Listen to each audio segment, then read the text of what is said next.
Sup guys. Recently I created my own RNG game, but instead of rolling auras, you roll events. So instead of rolling something like rare 1 out of 10, you can roll talk to women. And this is probably what would happen.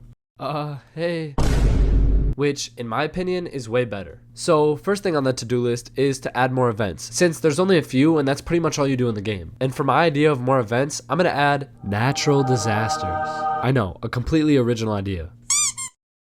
Okay, and here's a few of the natural disasters that I wanted to add to the game. So we have like watch out for boulders, avoid the tsunami, and other ones. But first I'm going to try and make the tsunami because I feel like that would be the easiest to make. Okay, so first thing we have to do is actually get a wave. Okay, so we're done with the wave and I made it all by myself. Yeah, I made it all by myself. Okay, and my super original idea for this wave is that it's just going to go like this. But if we look at this map, it looks kind of boring for this. Like, there's nothing going on here. What? Whoa, oh my god, look at that. It all got made in like a second. Anyway, I added this house and then I added this little playground over here that you can climb up on. And obviously I had to plug my channel, so if you're not subscribed, you should definitely do that. Now I'm just going to take the wave and put it into replicated storage with all the other items. And then in the script, I can just take the wave and put it in the workspace and then rename it so that it's for the player. And then all I have to do is use this for loop to make the wave move. Okay, so now if we test it, the tsunami should... So in the script, I forgot to add a wait function here so it doesn't move instantly. And then also it's moving in the wrong direction. So we just have to switch that and then it should be good. Okay, so now the wave should be... Oh, why? Why do you go in the wrong direction? Okay, so I added a little bit to this. I added this spawn function so that whenever this runs, it won't mess up any of the other code. And then I also added this repeat until so that the wave will move until the event is over. And then when the event is over, I destroy the wave. So if we test this out, the tsunami's coming and like, oh no, I'm trying to run. Okay, I'm actually going to try and get up here. But the tsunami touched us, so we failed. Well, obviously. Next event I want to add is the watch out for boulders event, which I pretty much just want boulders flying at the player and they just have to dodge it. If you can dodge a wrench, you can dodge a Boulder. What? Okay, so I did some mining off camera again, but the boulders will pretty much just spawn up here and then roll down and you'll try and avoid them. To spawn at the boulders though, I'm just going to copy them over like this and it'll end up looking like this. Like I did with the wave, I'm just going to move the boulders into the items folder, and then in the script, after I teleport the player to the area, I can keep spawning boulders so that they have something to dodge. So now if we try this, oh no, watch out for the boulders, uh-oh. Boom, and then you die. Now I want to make an event where meteors fall from the sky, so I just took one of the boulders and I added fire to it, and that's pretty much going to be the meteor. And then, just like all the other events, I just took the meteor, put it into the items folder, coded a little bit, and now we have meteors falling from the sky. Nothing happens. I only created one meteor. Okay, so I think I fixed it, and now the meteors fall, and then if we get hit, we die, so it works. Next, I made the lava event, and all it does is rise, so I used the code from the tsunami, and then I just changed the direction that it was moving in. So if we try this out, the lava starts rising, and you have to kind of escape it. Oh my god, it's actually kind of rising fast. So if we get up here, I think we're safe. Nope. Okay.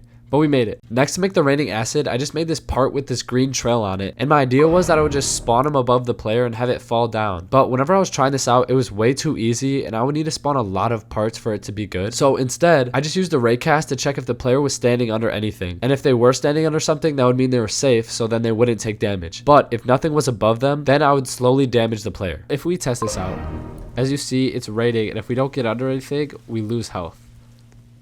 But whenever we do, it stops.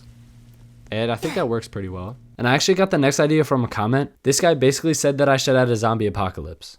But instead of the boring avoid the zombies event where you just run away, I'm going to give the player a gun for this. So since I already have zombies I can use, I just made this gun really quick that the player can shoot with. And whenever I equip it, if I click, you can see that it shoots a little beam. And then I'm going to make it so that there's a bunch of zombies following you and that you have to kill them. Okay, so what I did is I took the player's position and then I'm going to spawn a zombie somewhere close to them. And then I gave the zombie a random walk speed so that some are slower than others and it's kind of realistic in a sense. Okay, so if I test this out, I can shoot the zombies and then they blow up.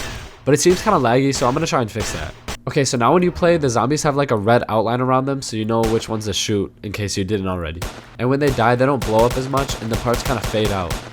And then later on, I added this different kind of lighting so that it would look more eerie and it would look like you were actually in a zombie apocalypse. You know, because this is exactly how zombie apocalypses look. And I also realized that if someone was playing on mobile, they wouldn't be able to shoot with the gun. So instead of using a gun, I just switched it out for a sword. Then I went and looked at the bugs for the game, and oh my god, there was a lot of bugs. So first, I pretty much just fixed everything that this person said in this comment. But the main bug that happened is that whenever someone else was already playing the horror event, then if you tried to play, your screen would just turn black and it would never turn back on. And this is a super simple fix. I literally just forgot to add 1 to the count every time it goes through. So it would just be repeating this forever and it would never change. But there was more bugs. You could literally go inside of another player. Nah, I'm just kidding. That's supposed to be in the game. But still.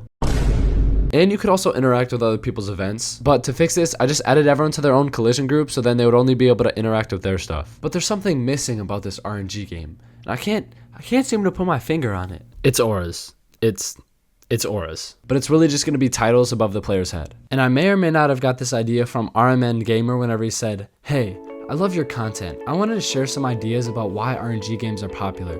It's all about the flex. Being able to show off rare achievements can be really satisfying. I had an idea for your game. What if players could earn custom titles for completing events so you can flex?" So yeah, that's exactly what I did. So first thing I did was make this title that would go on the player's head, and then I made it so that whenever you spawned in, you would have one equipped. And randomly I was testing it and the Doge head I had just disappeared, and I have no clue why this happened, but it never happened again after this one time, so I don't know what's going on here. But anyway, I started creating titles for every single event in the game so that whenever you would unlock a new event, you would get a new title along with it. I also made different titles like self-control, no hops, dancer, horror, rip, and like 20 other ones for all the other events. And then I had this button so that you could open the inventory where all the titles were. And then I created the UI for all the titles, and then I made it so that the player can equip each title if they have it unlocked. Did I forget to mention I added a bunch of titles? Because this actually took forever. But then I had to look at the leaderboards. And I was kind of thinking, like, how does someone get $406 million in this game when the most any event gives you is $250? So I looked at how much time these players have spent in the game and how many times they have rolled an event. So if we look at this guy who has rolled 8 times, he has $264 million. And I don't want to make false accusations here, but that doesn't really seem legit to me. So I implemented some code to check if people are hacking, and I'm not going to tell you what it is, just in case any of you guys are hackers. But each player will get 3 strikes, and I was testing it out, and I accidentally banned myself, so I think it works pretty well. But I ended up fixing it, so no one should be able to hack now. Or that's what I thought, because the next day I checked it, and there was more hackers, and they all had like less than a minute played. So let me take care of that real quick.